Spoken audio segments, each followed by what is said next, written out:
You do not owe clarity to strangers. Not everyone will understand why you do the things you do. That doesn't mean that you're unclear as a creator. That means that they are not your target audience.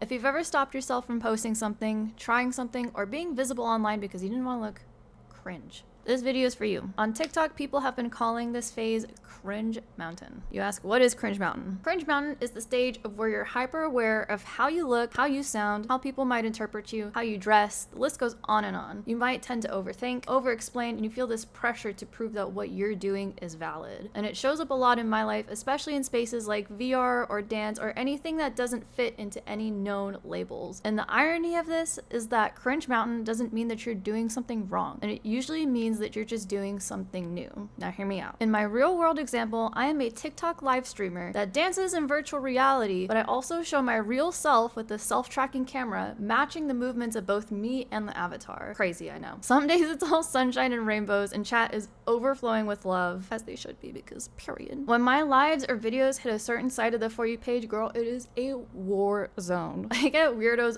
all the time in chat and in my comments. People say things like, why don't you look like your models? Why not just dance in real life? And why do the biddies jiggle so much? Girl, I don't fucking know. It's the VR chat aesthetic. You think I made that? No, I did not make that. But again, I'm not a 3D artist like that. So, you know, the people who do make the avatars, they put in so much work and dedication. Shout out to Weeby who makes my personal models, and shout out to Vampy who edited my personal models. So love y'all down for that. Can I help you?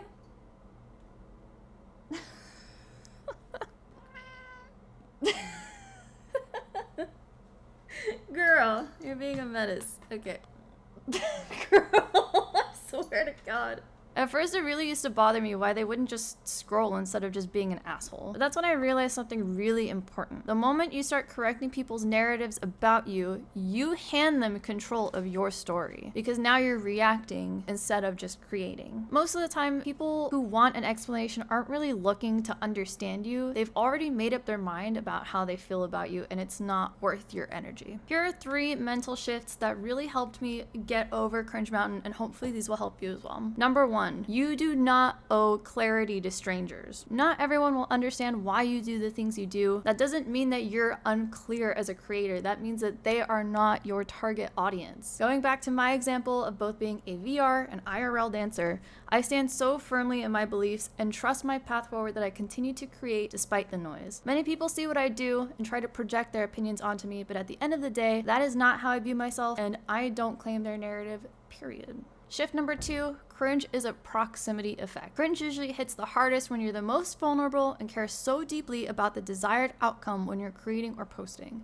Especially online, people feel safer judging behind a screen because we're so caught up in being nonchalant and aura farming that people are so disconnected from the person putting themselves out there that they just don't care. The thing is though, at the end of the day, right, trying just looks cringe to people who aren't trying. But the people who don't try are the same people who tell themselves that one day they will achieve their goals and never actually apply themselves to what they want to do. Their lack of action always speaks volumes, and when they themselves finally decide to make the shift and chase a goal, they too will realize that Cringe Mountain is unavoidable and realize that they were wrong in the first place. Shift number 3, confidence comes with repetition. A lot of people will wait to feel ready before they decide to show up, but here's why that's so backwards. Confidence doesn't happen right away. Initially, motivation will light the match and many will make the plan, but almost no one will actually go through with it and build the habits that they truly need to succeed, because eventually they will hit the point where they struggle with feeling cringe or they're uncomfortable with the change. But here's the secret. You don't stop being cringe. You create through the cringe. Only once you're desensitized to your own cringe can you truly start putting out art or content out there confidently that is authentic to you. And if you try to cheat the process, ultimately you're cheating yourself. Cringe isn't a warning sign, it's a checkpoint. And if you feel it, it usually means you're starting to be perceived